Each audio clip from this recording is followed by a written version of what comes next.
She wasn't doing anything wrong, just coming home from work, tired but relieved the day was over.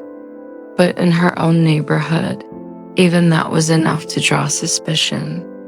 A man in uniform, someone meant to protect, suddenly saw her as a threat.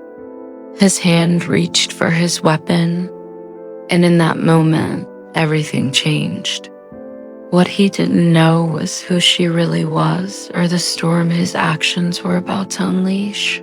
But how could something so ordinary turn into a nightmare so fast? It was supposed to be a quiet evening, nothing out of the ordinary. Maya had just wrapped up a long shift at work and was heading back to the place she called home, a neighborhood she'd lived in for years. She knew the streets, the faces, the little routines of life here. To her, it was safe, familiar, and steady. But being a Black woman in a mostly white community meant that comfort was often interrupted by subtle stares, whispered comments, and the uneasy feeling of always being watched. Maya had learned to brush it off, convincing herself it was just ignorance, not danger. She focused on her family, her career, and carving out a sense of peace in a world that didn't always give it freely. That evening, her teenage daughter had gone ahead, walking toward their house just a few minutes earlier. Maya didn't think twice about it.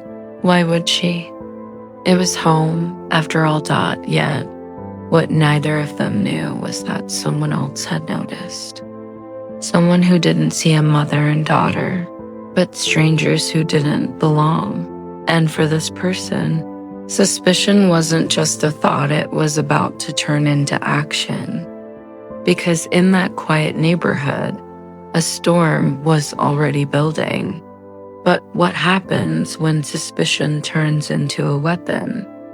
Maya was only a few steps from her driveway when she noticed the way the neighborhood suddenly felt different.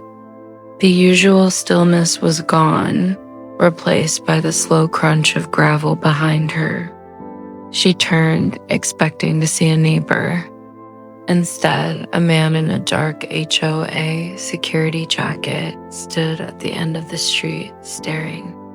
His hand rested on his hip, where the outline of a gun was visible. At first, Maya tried to dismiss it. Maybe he was just doing his rounds. Maybe it wasn't about her. But then his voice cut through the quiet night. "Hey, you don't live here, do you?" The words froze her. She did live here. She had lived here for years. But the tone accusatory sharp made it clear. To him, she didn't belong. Before she could respond, her daughter appeared on the front steps, waving. That simple gesture seemed to set him off. His face tightened, his hand moved closer to his weapon. "Stop right there. Don't go near that house." He barked. Fear shot through Maya's chest. She raised her hand slightly, trying to keep her voice calm. "This is my home. That's my daughter." But her words seemed to mean nothing. To him, a Black mother and her child weren't neighbors, they were suspects. Each step she took forward only drew more suspicion, more hostility. The man stepped closer, eyes narrowed. "I'll ask you again, who are you?" "Show me proof." Right now. Maya's daughter froze on the porch, caught between confusion and terror. She'd grown up knowing about racism, hearing stories, seeing it on the news, but never had it been aimed directly at her. And now, the man's hand was gripping his holster, his finger twitching near the trigger. The air felt electric, charged with the threat of violence. Maya's heart pounded so loud she could barely hear herself think. She wanted to protect her daughter, to get her inside the house, but she also knew the wrong word, the wrong movement, could be deadly. Neighbors began peeking through blinds, some even stepping onto their porches, but no one intervened. Silence hung heavy, broken only by the officer's harsh demands and the quick breaths of a terrified teenager. Maya tried to steady her voice. "Please, there's no need for this. You're making a mistake." But in his eyes, there was no mistake. There was only suspicion, only power, only the false justification that her presence was a threat. His hand tightened on the weapon, and in that unbearable moment, as seconds stretched into what felt like hours, the question burned in Maya's mind. Would this man actually pull the trigger in front of her own home? Because from the look on his face, he just might. So what happens when fear meets a finger on the trigger? The man's hand gripped the gun now, fully unholstered, the metallic glint catching the porch light. Maya's breath caught in her throat. Her daughter's eyes widened, her body frozen in place like prey cornered by a predator. "Get away from that house." The guard shouted again, his voice cracking under the weight of his own anger or fear. Maya raised both hands higher, her voice trembling but firm. "This is my house. That's my child. Please. Don't do this." But reason had no place here. In his mind, every word she spoke was defiance. Every movement she made was a threat. The space between them shrank to nothing but raw fear. Her daughter took a step forward, instinctively moving toward her mother. Maya's heart stopped. The guard's finger twitched on the trigger. In that instant, every headline she had ever read, every story of a life stolen in seconds, flashed through her mind, and then blue and red lights split the night. A police cruiser screeched to a halt, doors slamming as officers rushed toward the scene. The guard stumbled back, startled, the gun still shaking in his hands. The officers barked orders, "Drop it, now." Their voices sharp, cutting through the chaos. Neighbors poured out, some with phones raised. Capturing every second, Maya pulled her daughter into her arms, her body trembling.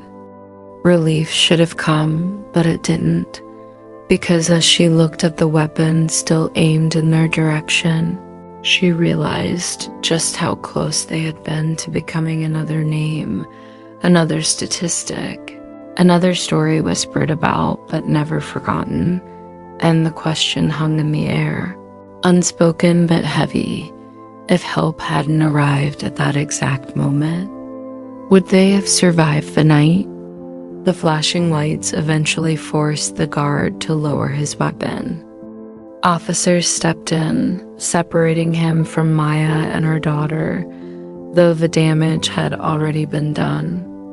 No bullet had been fired, but the scars of that night ran deeper than any wound could.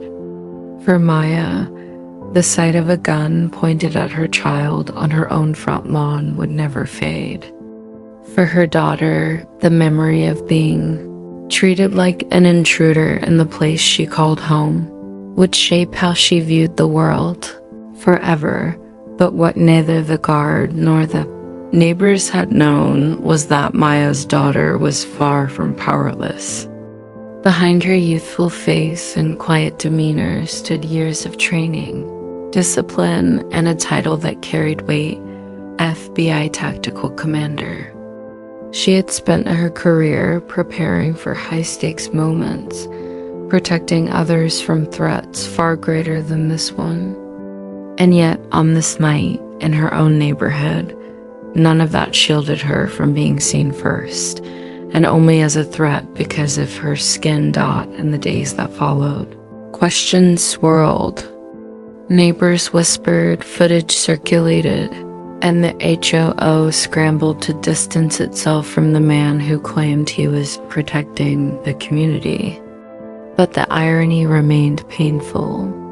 An elite federal agent, trusted with national security, couldn't even walk her own street without a gun pointed at her chest.